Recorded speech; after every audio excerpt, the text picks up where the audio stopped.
Salam sejahtera Malaysia. Denyut nadi suara rakyat bergema di channel ini. Sebelum kita mulakan berita pada hari ini, jangan lupa tekan butang subscribe, like dan share. Sila tinggalkan komen anda. Denyut nadi suara rakyat terus bergema di channel ini. Salam sejahtera Malaysia, denyut nadi suara rakyat bergema di channel ini. Saya ingin mengucapkan jutaan bilion terima kasih kepada semua yang sudah tekan butang subscribe, komen dan share video-video di dalam channel ini. Dan saya mohon kepada yang belum tekan butang subscribe, saya mohon bantuan belas kasihan. Belas kasihan. Saya minta tolong bantuan supaya tekanlah butang subscribe kerana ianya percuma. Dan impian kita untuk menjadikan channel kita ini sebagai suara wadah untuk berbicara suara rakyat. Sebab itu tagline-nya Denyut Nadi Suara Rakyat bergema di channel ini. Bantu saya dengan mendapatkan 500,000 subscriber pada penghujung tahun hadapan. Itu impian kita supaya kita menjadi cukup besar, cukup bersuara jelas sampai ke telinga Perdana Menteri dan Menteri-Menteri yang berkenaan. Kerana itu saya mohon tolong tekan butang subscribe, like, share, komen, butang notifikasi. Agong Tita perjelas keadaan sebelum Perdana Menteri angkat sumpah. Rupanya ini keadaannya. Selepas 2 minggu dilantik sebagai Perdana Menteri, Datuk Seri Anwar Ibrahim menjelaskan kronologi dan titah di dalam Istana Negara sebelum beliau mengangkat sumpah. Beliau berkata yang di Pertuan Agong, Al-Sultan Abdullah Riayatuddin Al-Mustafa Billah Shah menitahkan demikian supaya tidak timbul kekeliruan berhubung isu terbabit sehingga menyinggung kedudukan Raja-Raja Melayu. Katanya semalam ketika menghadap yang di Pertuan Agong, baginda nyatakan ada baiknya jika Perdana Menteri jelaskan supaya jangan timbul kekeliruan, terutama yang mungkin akan menyinggung kedudukan Raja-Raja Melayu, katanya. Beliau berkata demikian dalam satu ucaptama program pertemuan Mahabbah Perdana Menteri bersama ulama dan asatizah di Seri Perdana di sini hari ini. Hadir sama Menteri di Jabatan Perdana Menteri Hal Ehwal Agama iaitu Datuk Dr. Muhammad Naim Mokhtar, Mufti Wilayah Persekutuan Datuk Dr. Luqman Abdullah dan Pengerusi Jawatan Kuasa Tetap Agama Selangor Muhammad Zawawi Ahmad Mughini. Anwar menjelaskan dalam isu pembentukan kerajaan sebaik pilihan raya umum PRU ke-15 berakhir, yang di Pertuan Agong mengambil tindakan selangkah di depan untuk mengadakan sidang khas Majlis Raja-Raja Melayu. Yang di Pertuan Agong mengambil pendekatan mengikut perlembagaan walaupun ini dipertikai oleh setengah tokoh Melayu dan Islam. Penjelasan yang di Pertuan Agong kepada saya dan Raja-Raja Melayu yang sempat saya menghadap adalah menyatakan dari awal tidak dipertikaikan bahawa parti yang memperoleh kedudukan terbesar akan mendapat keutamaan.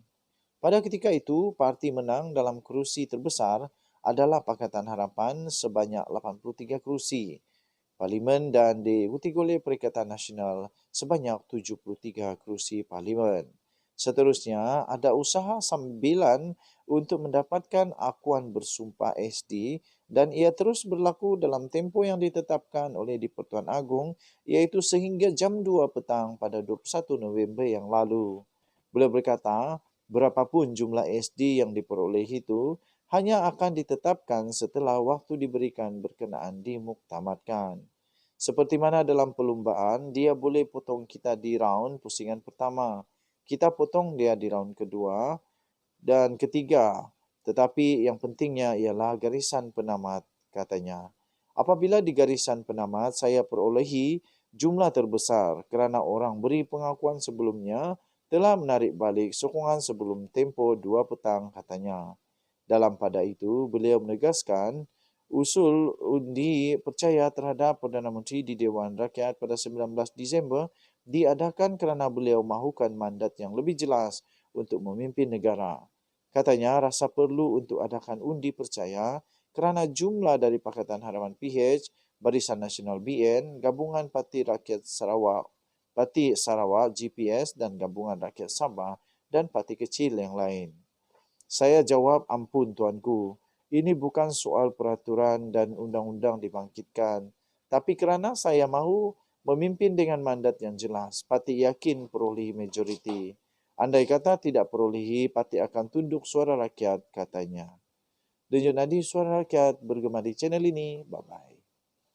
Salam sejahtera Malaysia, denyut nadi suara rakyat bergema di channel ini. Saya ingin ucapkan jutaan bilion terima kasih kepada semua yang sudah tekan butang subscribe, komen dan share video-video di dalam channel ini. Dan saya mohon kepada yang belum tekan butang subscribe, saya mohon bantuan belas kasihan. Wah, belas kasihan. Saya minta tolong bantuan supaya tekanlah butang subscribe kerana ianya percuma. Dan impian kita untuk menjadikan channel kita ini sebagai suara wadah untuk berbicara suara rakyat. Sebab itu tagline-nya Denyut Nadi Suara Rakyat bergema di channel ini. Bantu saya dengan mendapatkan 500,000 subscriber pada penghujung tahun hadapan.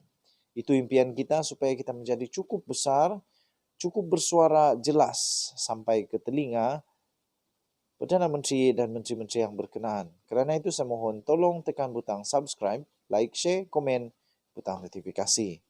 Agong Tita perjelas keadaan sebelum Perdana Menteri angkat sumpah. Rupanya ini keadaannya. Selepas 2 minggu dilantik sebagai Perdana Menteri, Datuk Seri Anwar Ibrahim menjelaskan kronologi dan titah di dalam Istana Negara sebelum beliau mengangkat sumpah.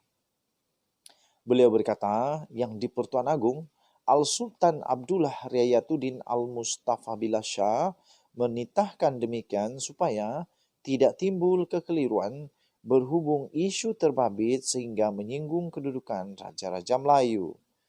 Katanya semalam ketika menghadap yang di-Pertuan Agong, baginda nyatakan ada baiknya jika Perdana Menteri jelaskan supaya jangan timbul kekeliruan, terutama yang mungkin akan menyinggung kedudukan Raja-Raja Melayu, katanya. Beliau berkata demikian dalam satu ucaptama program pertemuan Mahabbah Perdana Menteri bersama ulama dan azatizah di Seri Perdana di sini hari ini. Hadir sama Menteri di Jabatan Perdana Menteri Hal Ehwal Agama iaitu Datuk Dr. Muhammad Naim Mokhtar, Mufti Wilayah Persekutuan Datuk Dr. Luqman Abdullah dan Pengerusi Jawatan Kuasa Tetap Agama Selangor Muhammad Zawawi Ahmad Mughini. Anwar menjelaskan dalam isu pembentukan kerajaan sebaik pilihan raya umum PRU ke-15 berakhir, yang di-Pertuan Agong mengambil tindakan selangkah di depan untuk mengadakan sidang khas Majlis Raja-Raja Melayu. Yang di-Pertuan Agong mengambil pendekatan mengikut perlembagaan walaupun ini dipertikai oleh setengah tokoh Melayu dan Islam.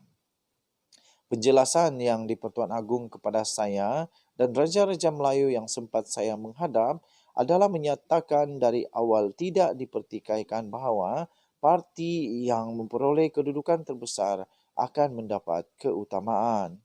Pada ketika itu, parti menang dalam kerusi terbesar adalah Pakatan Harapan sebanyak 83 kerusi, Parlimen dan diikuti oleh Perikatan Nasional sebanyak 73 kerusi Parlimen. Seterusnya, ada usaha sambilan untuk mendapatkan akuan bersumpah SD dan ia terus berlaku dalam tempoh yang ditetapkan oleh di-Pertuan Agong iaitu sehingga jam 2 petang pada 21 November yang lalu. Beliau berkata, berapapun jumlah SD yang diperoleh itu hanya akan ditetapkan setelah waktu diberikan berkenaan dimuktamadkan. Seperti mana dalam perlumbaan, dia boleh potong kita di raun pusingan pertama. Kita potong dia di raun kedua dan ketiga. Tetapi yang pentingnya ialah garisan penamat, katanya. Apabila di garisan penamat saya perolehi jumlah terbesar kerana orang beri pengakuan sebelumnya telah menarik balik sokongan sebelum tempoh 2 petang, katanya. Dalam pada itu, beliau menegaskan usul undi percaya terhadap Perdana Menteri di Dewan Rakyat pada 19 Disember diadakan kerana beliau mahukan mandat yang lebih jelas untuk memimpin negara. Katanya rasa perlu untuk adakan undi percaya kerana jumlah dari Pakatan Harapan PH, Barisan Nasional BN, Gabungan Parti Rakyat Sarawak, Parti Sarawak GPS dan Gabungan Rakyat Sabah dan parti kecil yang lain. Saya jawab, ampun tuanku, ini bukan soal peraturan dan undang-undang dibangkitkan, tapi kerana saya mahu memimpin dengan mandat yang jelas, parti yakin perolehi majoriti. Andai kata tidak perolehi, parti akan tunduk suara rakyat, katanya. Denyut nadi suara rakyat bergema di channel ini. Bye-bye.